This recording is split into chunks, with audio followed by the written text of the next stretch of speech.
They wanted you to be educated so that you would be better than them, because we came from humble beginnings. I came to this country in 1962. Came over here to do nursing. Growing up here in Lambeth. And I've met all kind of hell. And that was the point where I did realise that I was the only black child in my year. There was a lot of racism in the school. Maybe it's affected that, but I wouldn't know. I'd like to start doing some travelling beyond light speed to see what's in the galaxy. Equality is not equity. You know, people just being nice to one another on a regular basis, but nah. You know, put up and shut up. This year I will be the ripe old age. But you shouldn't ask a woman the age.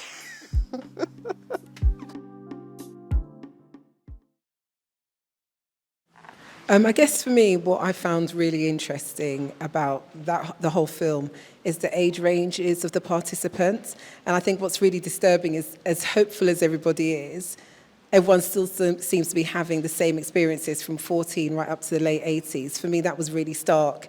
And it does really make you wonder if change is ever going to come to the great musician. And I guess the other question for me then is, and forgive me because I was late, apologies.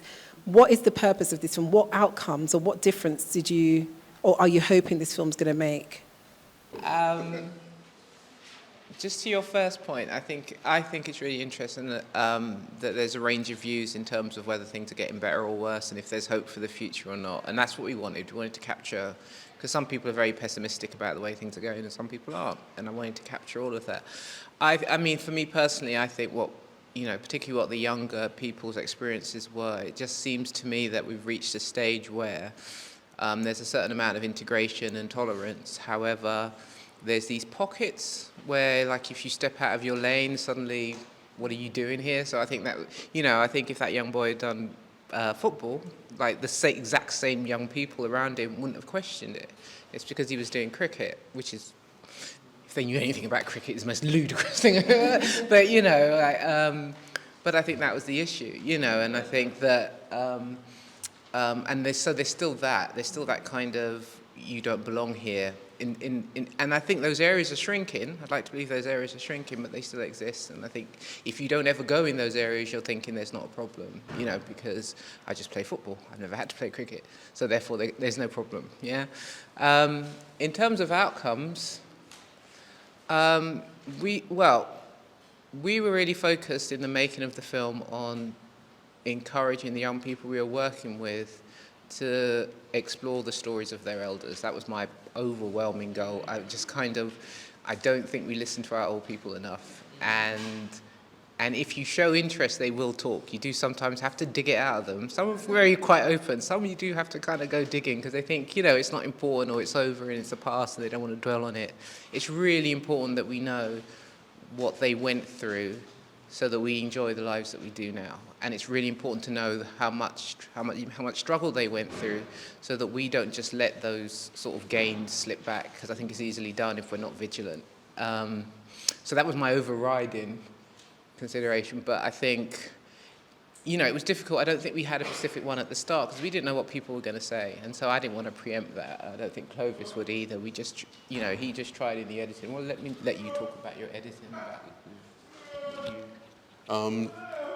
Yeah, I mean, the fact that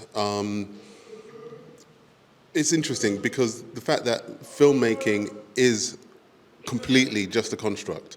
I mean, and this is one of the things. I mean, regardless of what is presented, I had to make, kind of editing decisions and present it in a certain way. But I went into this purely just letting them and let the narrative develop from what they were saying. So I went in it completely blind. Obviously, like I said, with hours and hours of footage from each people. It was, like I said, you couldn't just go, I want to make it this. So, like I said, I just let each section, just go, right, well, you spoke about this and find the connections between them and let people, build up the narrative that way. So yeah, it's hard to try and put any kind of spin on this. Yeah. I could try, obviously, but also as well at the same time, I had to take into account people, what they said. You know, I mean, the last thing I want to do is to show this to people and them go, nah, that's not what I mean, I didn't say it in that way. No, you just took that completely out of context. And so, like I said, I had not only a responsibility to myself, but also as well to the people that gave their time and their honest, heartfelt opinion and their life stories in some cases. I had to treat it, you know, with pure respect. And yeah, so, but also as well to kind of go on from, like, what was the meaning? And, you know, it was really, as Marsha said, it was to capture the stories really of our elders, but also as well to show how this society has impacted us through time. It's like going from people that first, you know, arrived here way back in the day to young people now, and to try and get an idea of how society has changed. Has it changed? What do certain people think? And yeah, we are, I mean, and also as well, I mean, because of the annoyance of it being shot during that period, we didn't get the full spectrum. I mean, my initial hope really was to get someone from every single age as possible. And realistically, my creative dream was, and this is really, I mean, this is just the creative in me, I actually wanted to get like a fresh newborn and just put them on camera and just go, and then, you know what I mean?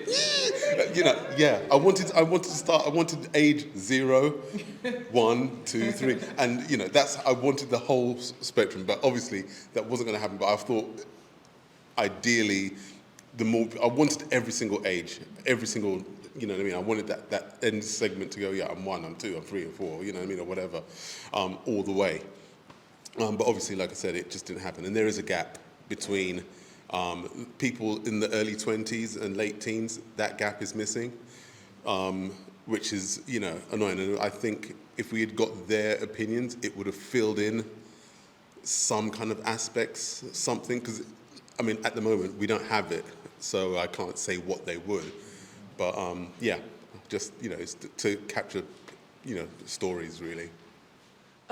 When you were making this film in general, was there anything that surprised you? Was there anything that you learned that was completely new to you, or just something that you weren't really expecting when you were making this?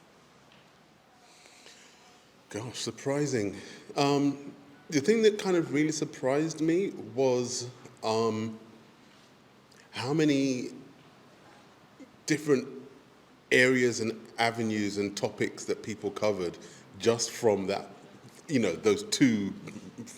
The half question is, yeah, as you saw, people are weirded out by it in some way, but just by those two main questions, the amount of topics that they covered from, I mean, and this is the thing, it's not like I asked anyone specifically about, well, what about Black Lives Matter? And what about George Floyd? And what about this? And what about, you know, I never asked it. It was just, you know, I mean, how has race shaped who you are? Off they went. You know, what's your hope for the future? Off they went again. And so, yeah, so for me, in the editing process, it was quite surprising that they covered a lot of things in both sectors. I genuinely, before it kind of went in, I thought, oh, I'm probably going to struggle with that hope for the future section. You know, they might do, I don't know. But no, they just spoke. And that was one of the things that I was, you know, really quite glad about, the fact that they could just speak. Yeah,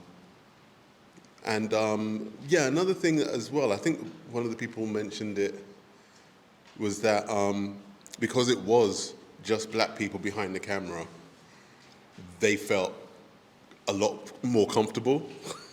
So they were just like, you know, they just spoke. And I think one of them did say that, yeah, it would have been completely different if it was like a BBC camera crew behind there.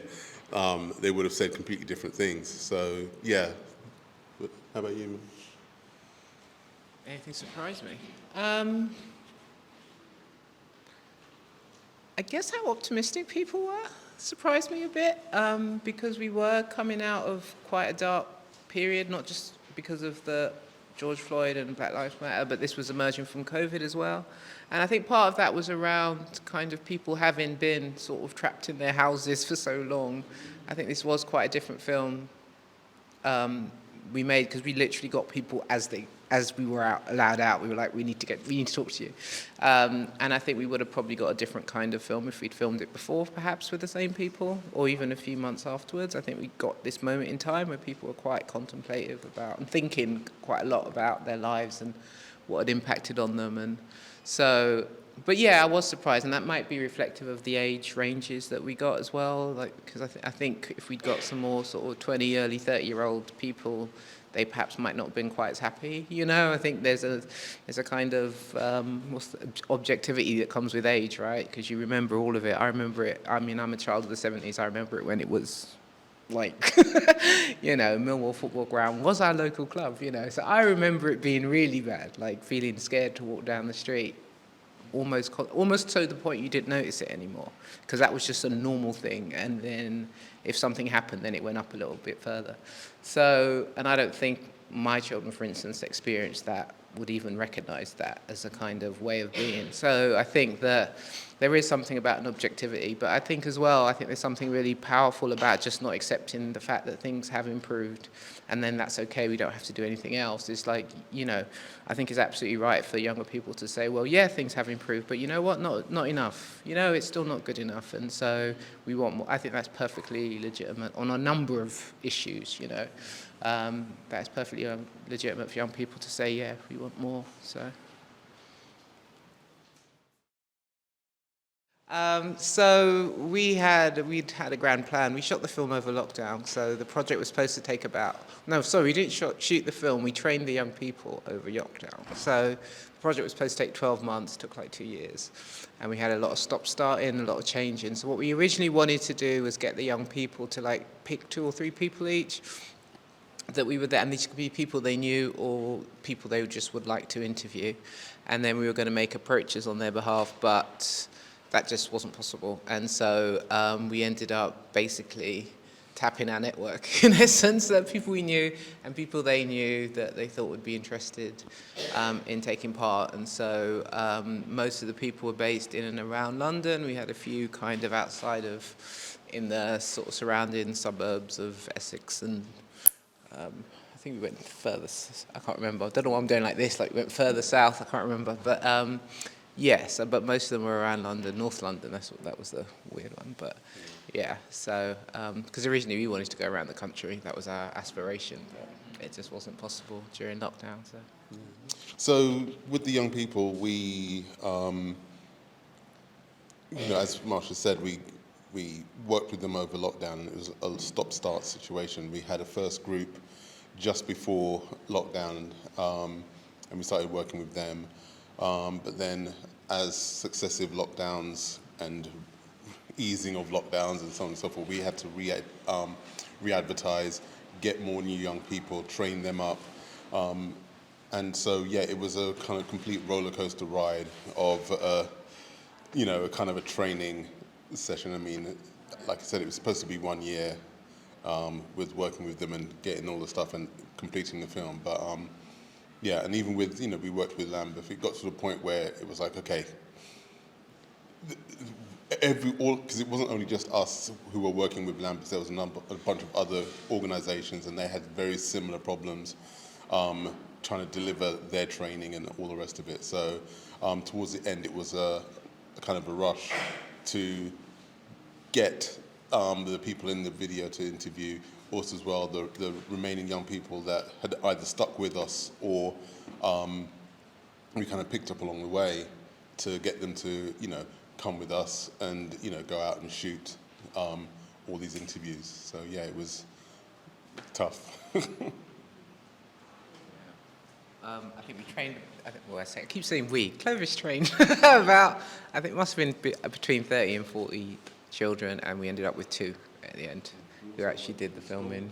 Yeah, that's what I'm including them. It was about 30 or 40, right, in total, and we ended up with 2 who actually did the filming. So yeah, that was how much up and down we went through to get that made, yeah. What exactly do you mean by training So the young people?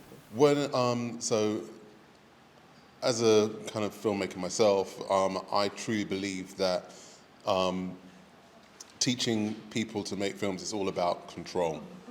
So instead of, I mean, nowadays with a lot of modern computers and cameras and so on and so forth, people just put it into auto mode and off they go, and they think that they've done something.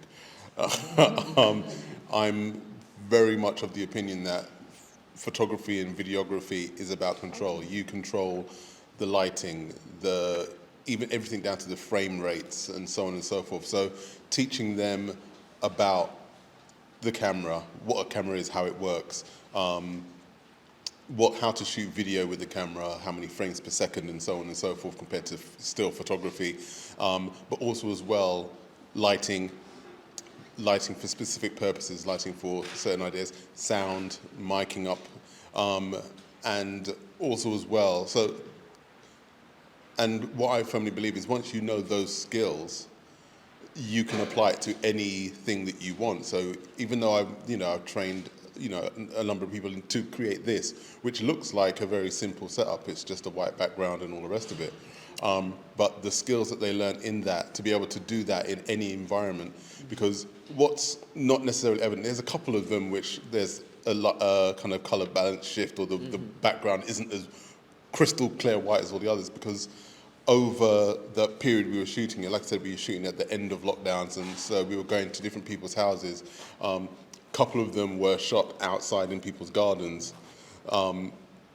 So for them to be able to control how to set up the camera to make sure that it gets that thing without it being in auto mode, was that. So yes, giving them the ability and the skills for them to be able to apply these skills to whatever they want to do. So whether it's creating something for YouTube or a short film or anything. So yeah, that's the training aspect. I think, Marsha, when you said looking to the future, you're hoping there'll be a time when we don't have to talk about race. Yeah. And I think there is actually a book called, I'm not going to talk about, but I think written by It's Reniero Lodge, I think. Is that Reniero Lodge? Sure. Might be getting it mixed up, yeah. But in the meantime, are events like this useful, really, is what I'm asking? Or we It's funny, someone else asked me about that, and I didn't mean that, I don't think I meant this kind of conversation. What I meant was the kind of, oh wow, look at your hair conversation, you know? Or, oh my gosh, I love, quote, whatever it is, jerk chicken, or like whatever it is. like my race is the only thing they see as a topic of conversation when they talk to me. That's kind of more what I meant. It was just like, and it's so obvious, regardless of how innocuous they think they're being, it's like, that's clearly the first thing you're seeing, you know? It's that conversation I'm just tired of. But then, again, I mean, my kids will tell, and they're, what are they now, 15 and 17, and they will still tell me that, and most of their friends, well, I would say most of their friends are white. Most of their friends are mixed in all kinds of various arrays that I never conceived of when I was a child, like Nigerian, Algerian, Austrian over here, and Nigerian, whatever. But most of them are still predominantly white, I think, even within that mixed sort of heritage. And they still, and I was really surprised at a conversation we had, because they still told me that they find it easier to be around black people because it's just conversations they don't have to have. There's just a shorthand there. Yeah. Whereas they feel that and some of these friends they've known since they were 3 and 4, they still feel like there's that kind of barrier there. That, that there's certain things you just don't bother talking about because it's too long of a conversation. Okay. And I think that's really sad, that they still feel that at such a young age. And it surprised me because I didn't think they did, but they do. So that's the conversation I want over, It's just, yeah. And researchers, I think, have found that bias starts as young as 2 and 3, which is why it's so important that we stock diverse books in the library. Yeah, absolutely. History's so important. You've got I get so frustrated with the way that history, and it's not just even sort of history of the empire, which is appallingly taught in schools. I mean, they don't even really teach the history of the British Isles particularly well. You ask most English school children, they don't know why, there's an Irish problem, what the English did in Scotland, you know, I mean, they don't know anything about, and these are things that actually are impacting our lives, you know. I mean, I can learn about, you know, arable farming in medieval flipping England as long as I want. That has absolutely zero impact on how I live my life. But, you know, what the English did in the Suez Canal, or, you know, empire, or, as I said, what happened in Ireland, what happened in Scotland, why Scotland is looking for independence now, why Ireland don't have a government at the moment. These are things that are current, right? Like things are going on in the Middle East, they're current. And if you're not teaching that history, regardless of what your view is on it, if you're not teaching it, then how are you going to understand the way your world is currently formulated? And also how change happens, you know. I mean, we seem to be raised in a culture where we think, well, if we just have polite conversations, people will be reasonable, and reasonable people will just, you know, things will change, you know.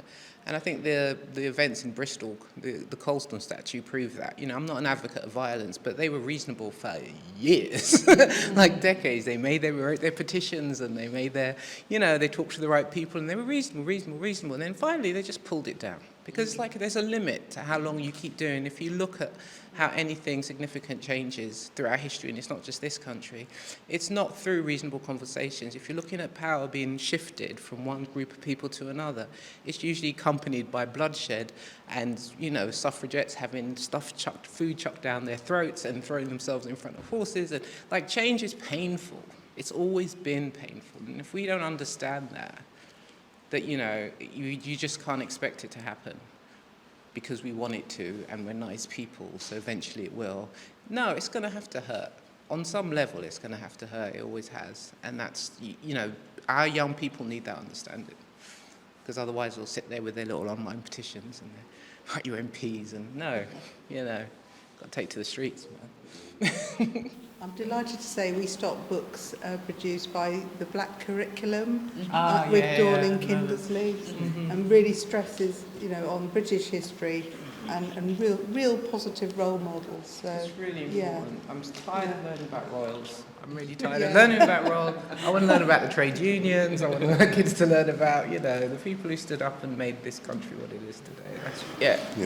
I think, sorry, I think that is the thing, isn't it? It's his story, and that is what needs to be gotten away from. When I think, for example, about Barbados and how Barbados is now a republic, it didn't just happen so. Yeah. I still don't believe it happened in Barbados first. I still don't know how that happened in Barbados first.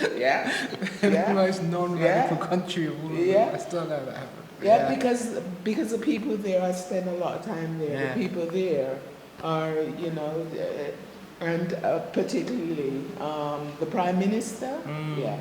Okay. She is coming from a Michael Manley standpoint, and so that's why. That's why Barbados is in our republic. Yeah, I mean, I think, you know, you're so right. I mean, in terms of role models and, you know, the Black curriculum is just so necessary. I mean, the fact that, you know, so, you know, if you don't see it, you can't be it. If the representation isn't there, if you don't feel that people have been down those roads before, it feels so lonely and such a hard thing to do, to push and to strive. And that's, I mean, it's kind of like at the core of what we, as a kind of organisation, the kind of films that we want to do.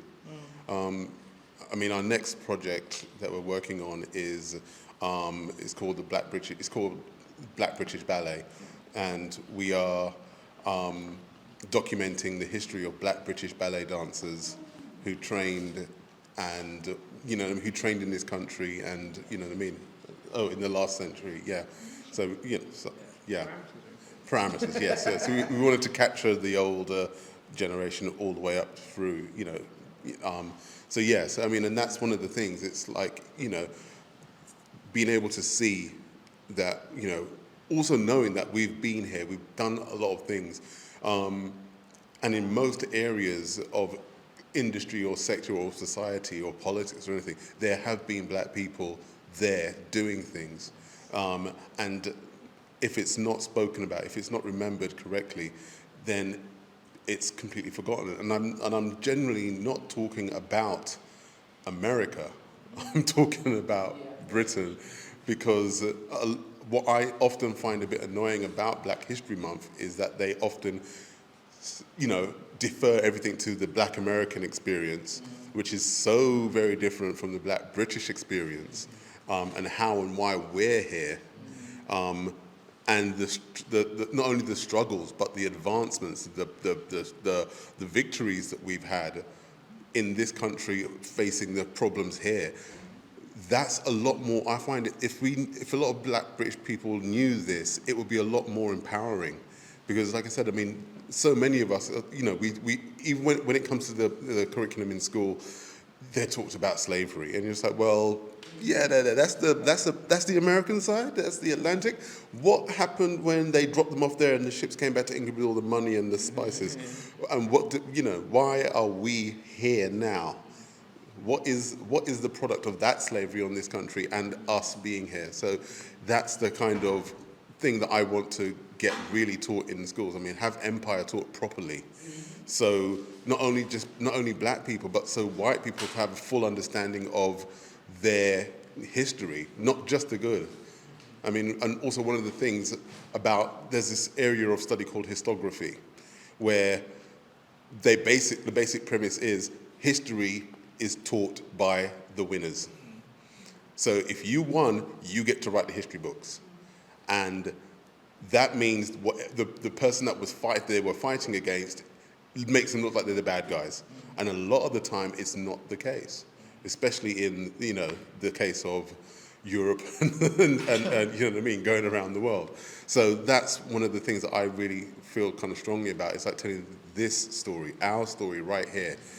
So it's not just his story, it's our story. It's an observation, I suppose, rather than a question. You just talked a few moments ago about the victories that have been won and so on. From my aging white background, I suppose I think, yes, things have been getting better. And then I read in the paper this morning that schools are having to be, or should be told, not to exclude pupils with afro hairstyles. Oh, yeah. Still. Yeah. Yeah. There's still a long way to go. Yep. I mean, okay, my Marsha's got dreads. I mean, I remember growing up, I'm Jamaican heritage. My mum always was just like, well, dreadlocks is this and it's that. I mean, she grew up in the Caribbean and it had an image.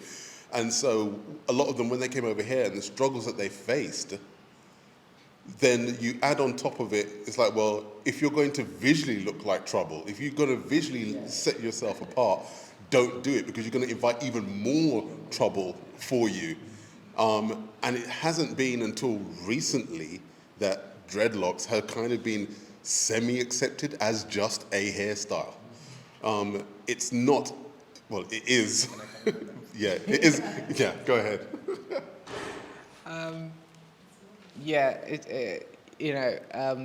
I'm not Jamaican.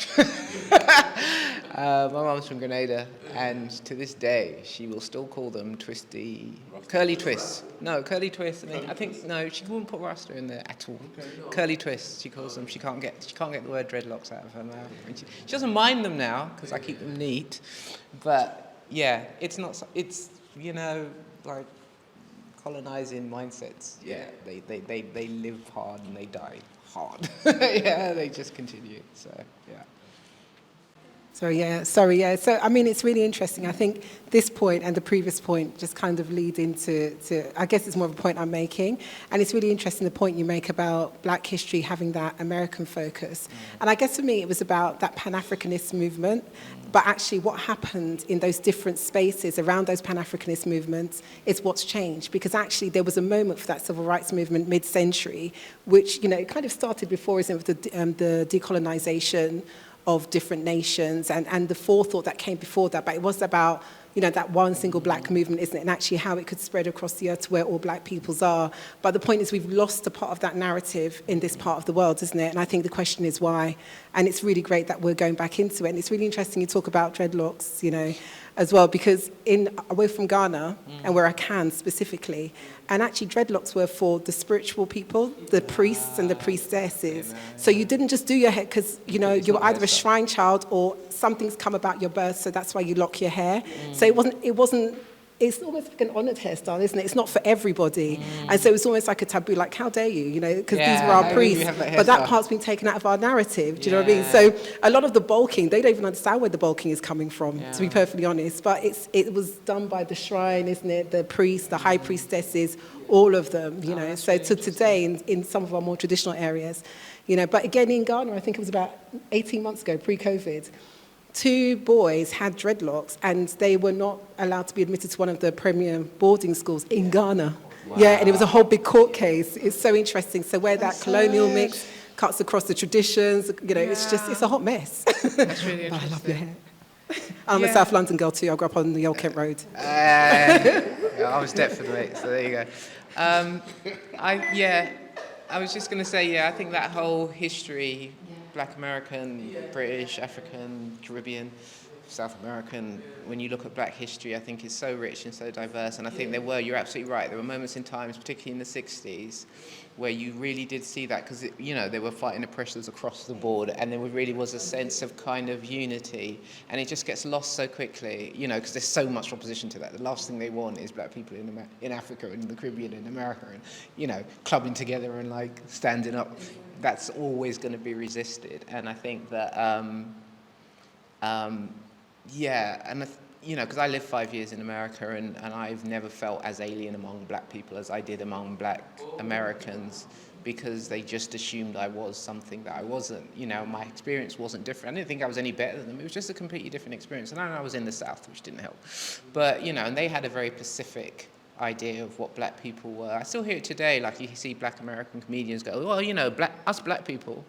I'm like, you mean you Black American people? You really got to be Pacific, because your frame of reference, I don't understand what you're talking about. I honestly don't understand. I'm not trying to be like, it's just you have a very Pacific culture. We have a very Pacific culture. If you're from West Africa, if you're from East Africa, you know, there's Pacific cultures, and we need to just start recognizing them, not as a way to keep us apart, but as a way to kind of unify and recognize what we can learn from each other's experience, that it's not one monolithic experience, that there's variations in between, and there's things we can learn and pull from that. And I think, you know, it's really fascinating. One of the most, and I'll stop really quickly because I know the lights are out, one of the most fascinating conversations I remember over here, and I was in Brixton, and it was this woman who I think used to be a mayor of Brixton, and we were at an exhibition, and she just met some guy who she hadn't seen for years and years, and they just suddenly started reminiscing, oh my God, yeah, do you remember when you clubbed together and we went to Russia and we were learning about resistance and da-da-da. I was like, you did?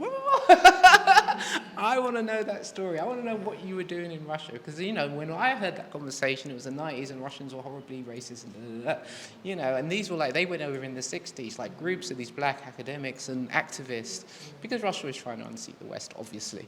But, you know, like, I want to know what those interactions were. I want to have those conversations. That's, like, fascinating to me, you know, and so there's so much history we don't know. So speaking about Russia, but I don't think a lot of people know it, but in the 50s, 60s, I'm from Ghana, so when we had independence, Kwame Nkrumah, more of a socialist, so we had a lot of Ghanaians, young Ghanaians going to study in Eastern European countries, so Russia, Ukraine, Yugoslavia, Poland. So in Ghana, we are one of the biggest Ghanaian Polish communities in West Africa. That's mad. But a lot of the Ghanaians went there, brought Polish wives with them back to Ghana. So, you know, even the Pope was in Ghana in 1982. I visited the Ghanaian community there. Well, a huge, big Ghanaian Polish community. So my dad studied in Russia. He speaks Russian, he speaks German. Wow. You know, so we have all this history of young Africans studying in Eastern Europe, in you know, Central Europe, coming back with wives, having experiences there, and a lot of people don't even know this, you know, but it's very fascinating how we spread out and the experiences they have, and when they come back home, you know, they came back with hope, believing that they're going to build a country, and all that just decimates, and, you know, we are back to, you know, square one. It's quite interesting. I just wanted to mention that. No, it's fascinating. Yeah, I just really want to do all that research. Thank you so much. Thank you so much for having me.